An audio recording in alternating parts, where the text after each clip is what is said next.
Hello friends, आपका स्वागत है आपके अपने YouTube channel the science top में। आज का हमारा टॉपिक है natural disasters. Natural disasters a natural event that occurs suddenly and causes a great loss of life and property at a particular place is called a natural disaster। A natural event एक ऐसा natural event जिसकी वजह से great loss होता है life और property दोनों की एक पर्टिकुलर प्लेस पे, इसे ही हम नेचुरल डिजास्टर कहते हैं। फॉर एग्जाम्पल में जो हमारे नेचुरल डिजास्टर्स हैं वो कुछ इस प्रकार हैं: earthquakes, volcanoes, tsunamis, cyclones, floods, drought etcetera. Volcano, a crack in the earth surface through which magma comes out, यानी अर्थ की सरफेस पे एक ऐसा क्रैक जिसकी वजह से अर्थ के नीचे पाया जाने वाला जो मैग्मा होता है बाहर आता है, उसे ही हम वल्केनो कहते हैं। वल्केनो जो वर्ड है वो रोमन गॉड ऑफ फायर जिनका नाम वल्कैन था उन्हीं के नाम पर पड़ा। Types of वल्केनोज। वल्केनोज मेनली 3 टाइप्स के होते हैं। First active वल्केनोज, second dormant वल्केनोज and third extinct वल्केनोज। चलिए एक एक करके हम सभी वल्केनोज के बारे में जानकारी प्राप्त करते हैं। Active वल्केनोज, वल्केनोज that may erupt any time, मतलब एक ऐसा वल्केनोज जो किसी भी समय इरप्ट हो सकता है। Are have erupted in the recent past, या पास्ट में ही इरप्ट हुआ है, ऐसे वल्केनोज को हम एक्टिव वल्केनोज कहते हैं। फॉर एग्जाम्पल में mount Fuji, mount Vesuvius etcetera. Next है हमारा dormant वल्केनोज। Dormant volcanoes are those that have not erupted for a long time but may erupt in the future। Dormant volcanoes ऐसे volcanoes होते हैं जो लंबे समय से इरप्ट तो नहीं हुए हैं बट फ्यूचर में इनके इरप्ट होने के चांसेस हैं। नेक्स्ट है हमारा extinct volcanoes। Extinct volcanoes, extinct volcanoes are those which have stopped erupting, यानी ऐसे वल्केनोज जिनमें इरप्शन होना बंद हो चुका है एक्सटिंक्ट वल्केनोज कहलाते हैं। इफ़ेक्ट्स ऑफ वल्केनोज, यानी वल्केनोज के क्या इफ़ेक्ट्स पड़ते हैं, चलिए उसे देखते हैं। There is a huge loss of life and property. Huge यानी बहुत बड़े पैमाने पर लॉस होता है लाइफ और प्रॉपर्टी दोनों का। There is a air pollution, यानी वल्केनोज के इरप्ट होने की वजह से जो बहुत सारी हार्मफुल गैसेस निकलती हैं उसकी वजह से हमारा एयर भी पॉल्यूटेड हो जाता है। There is an increase in marine temperature which kills aquatic creature.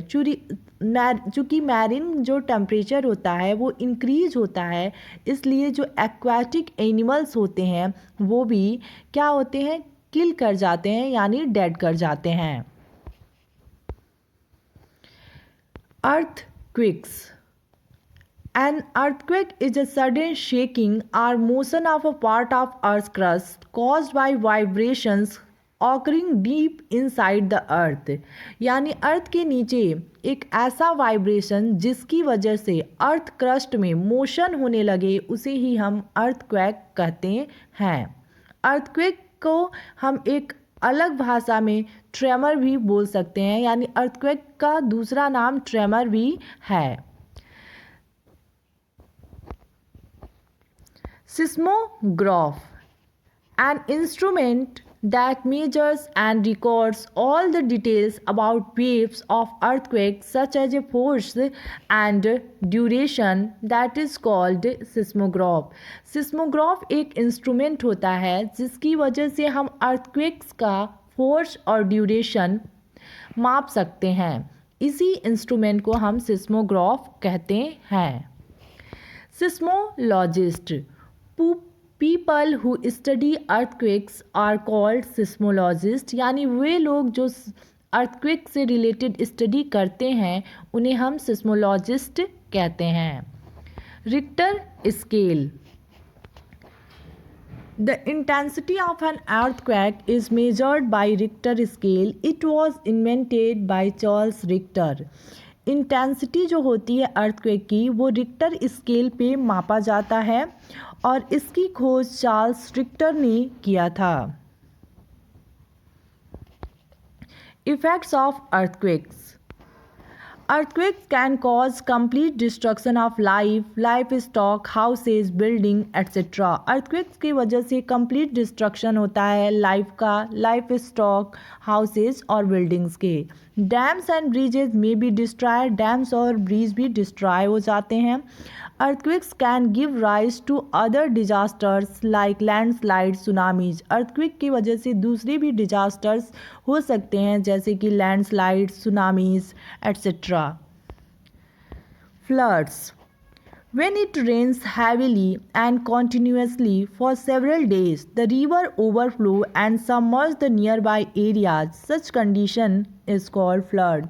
Flood एक ऐसा कंडीशन होता है जिसमें रेनफॉल बहुत ही लंबे समय तक चलता है, यानी काफ़ी दिनों तक चलता है, जिसकी वजह से रिवर्स जो होते हैं वो ओवरफ्लो हो जाते हैं और उनके जो नियर बाई एरियाज़ होते हैं उसमें मर्ज हो जाते हैं. उसी कंडीशन को हम फ्लड्स कहते हैं. Effects of floods. Floods wash away people, livestock and property.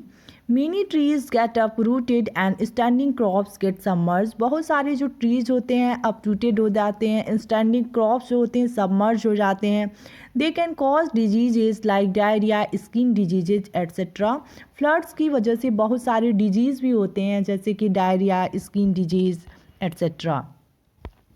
Tsunamis.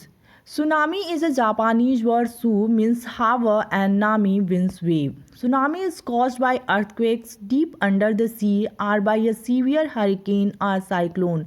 Tsunami जो होता है वो earthquake की वजह से होता है समुद्र के अंदर जब लहरें बहुत ऊपर उठती हैं और काफ़ी स्पीड से ऊपर उठती हैं और नीचे गिरती हैं, तो उसी को हम सुनामी कहते हैं. इससे बहुत बड़े लेवल पे लॉस होता है लाइफ और प्रॉपर्टी दोनों की. Effects of tsunami. It can cause many diseases विच में रिजल्ट इन एपिडेमिक्स. इसकी वजह से बहुत सारे डिजीज होते हैं और ये एक एपिडेमिक्स के रूप में भी चेंज हो सकता है. It can damage means of communication. Communication के जो मीन्स होते हैं उसको भी ये डैमेज कर सकते हैं. Drought. When an area receives no or less rainfall than normal for a long duration, that area is said to be under the spell of drought. यानी एक ऐसा एरिया जिसमें लंबे समय से वर्षा नहीं हो रही है उस एरिया को हम ड्रॉट कह सकते हैं. Effects of drought. There is a crop failure, यानी वहाँ क्रॉप का डेवलप करना बहुत ही मुश्किल हो जाता है. There is an acute shortage of food and fodder के शॉर्टेज हो जाते हैं. It forces people to migrate from that region to the other region. ये पीपल को फोर्स करते हैं कि वो उस रीजन से दूसरे रीजन को माइग्रेट कर जाएं. Thank you for watching.